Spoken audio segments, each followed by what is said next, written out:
Hello, I'm Jackie Cecil, and tonight I want to talk to you about union with Christ. I believe it's one of the most important issues we'll ever talk about is how we become in union with Christ. Before we start this conversation, let me stop a moment and pray. Thank you, Lord Jesus. Thank you, Father God, that we can understand, grasp what it really means to be in union with Christ. I thank you that all of my audience and myself will understand what it deeply means to be in union with Christ. Amen and amen. We serve such a great big God. It's awesome, isn't it? Now, I have spent some time checking out the theologians on what they felt like union with Christ really is. On my level, I say, oh my gosh, it's wonderful companionship. I live in Him and He lives in me. But I realize that for my audience, who is so brilliant, I need to have a little more depth there.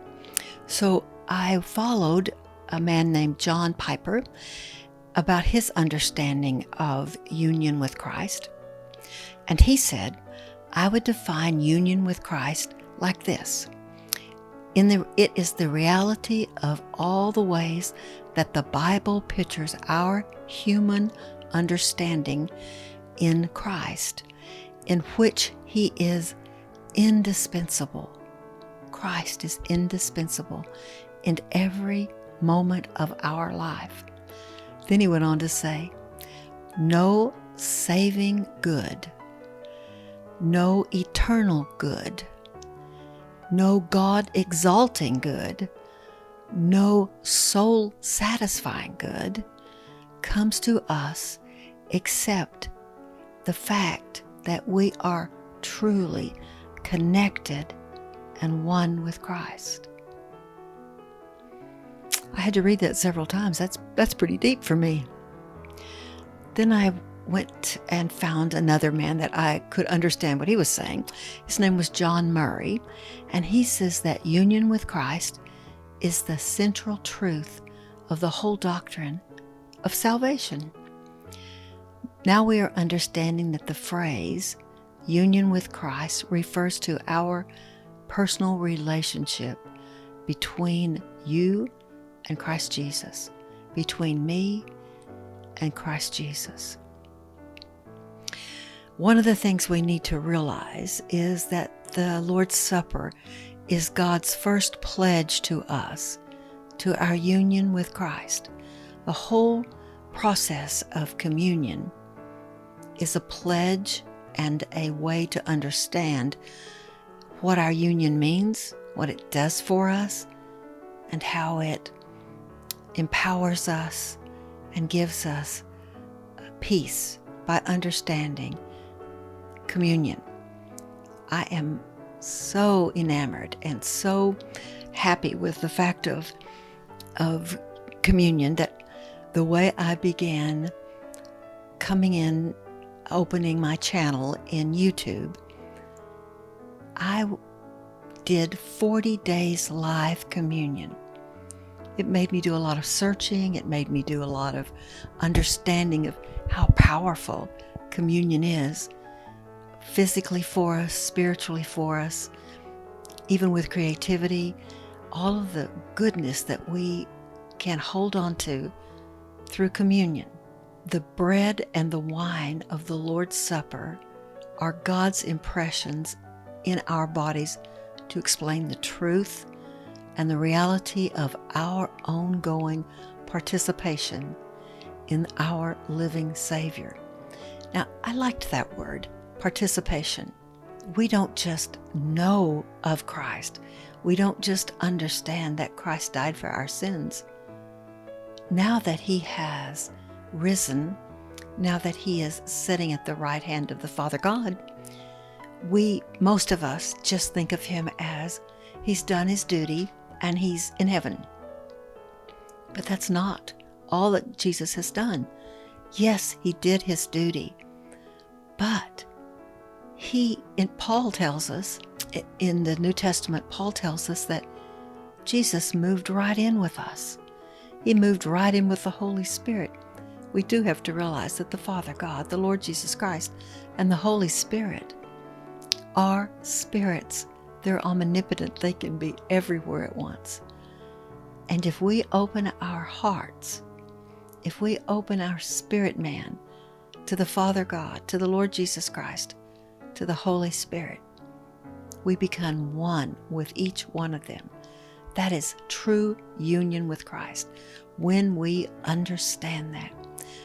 John, in his book, the first book of John, says the same thing, that Jesus is with us. If we want him to be, he is with us 24/7.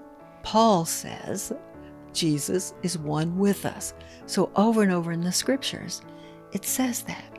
Now I know it says that, but did I catch on to what that meant? Over and over in the act of communion, we see Jesus still giving of himself, and we receive it as we reach out and take the bread, put it in our mouth. We are accepting his physical body and everything that he went through. When we hold our chalice and we drink the wine, we understand what the blood of Jesus did for us. We understand how powerful it is. But Jesus didn't just stop there. He will be with us continually if we allow him. If we will allow him to do that. Our Christianity depends on the fact that we have the right to depend upon Christ for all of our nourishment, physically, emotionally, spiritually. If we understand that, we understand what it means to be in union with Christ. So back again to Paul. Paul in Colossians 3:3-4 described the vital union as being wrapped up in Christ, included in the dance with God. And again, he's even saying we are one with God. In Galatians 2:20, Paul states, I have been crucified with Christ, and I no longer live, but Christ lives in me. Now, did you hear what he just said? I mean, I ignored that for years because I didn't quite understand what he was saying. I have been crucified with Christ.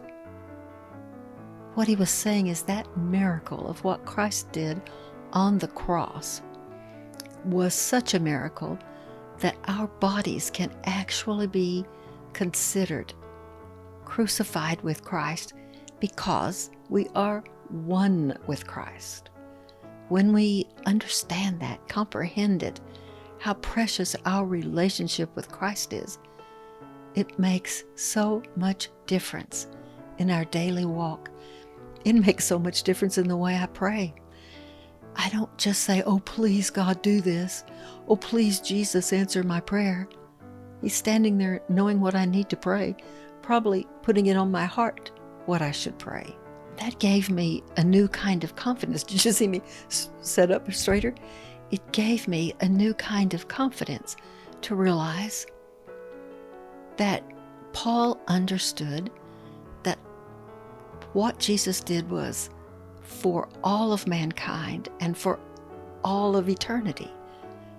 That meant we were, in fact, crucified with Christ, in that we accepted everything Jesus did on that cross for our physical bodies and our spiritual bodies.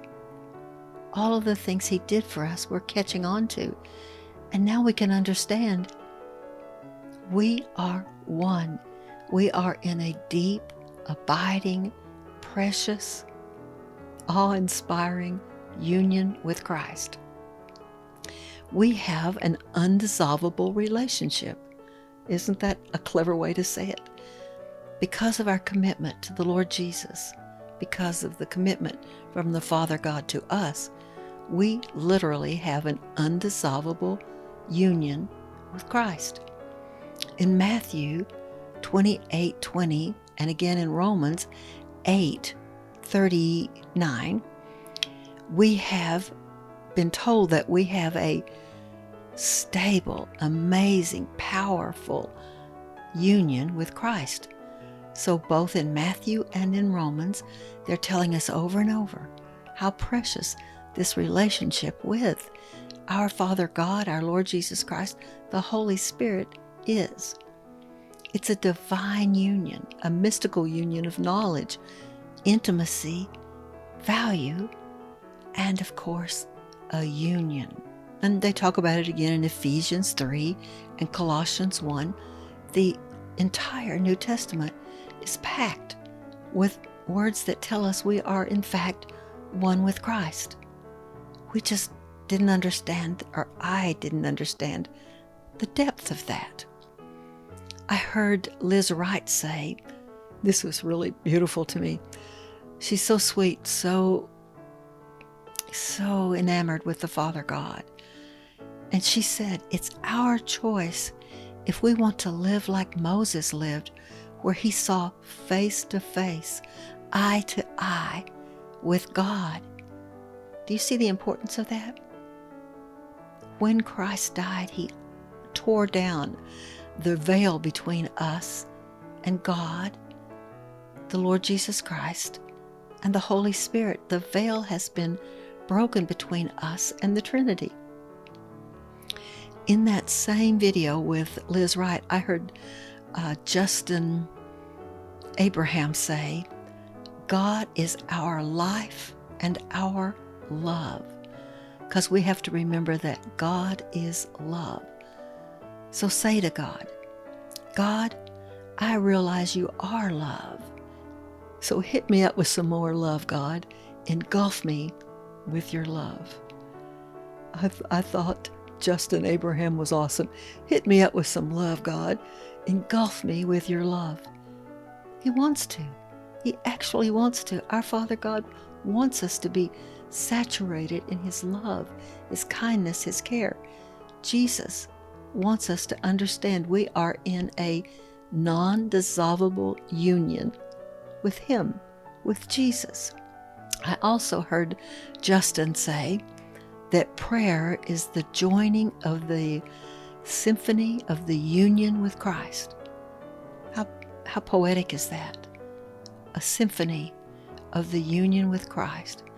As we gently yield to God's love, as we are being engulfed in the sweetness in God's presence, and we learn to press in to that presence every single day, and we are more aware of who we are in Christ Jesus.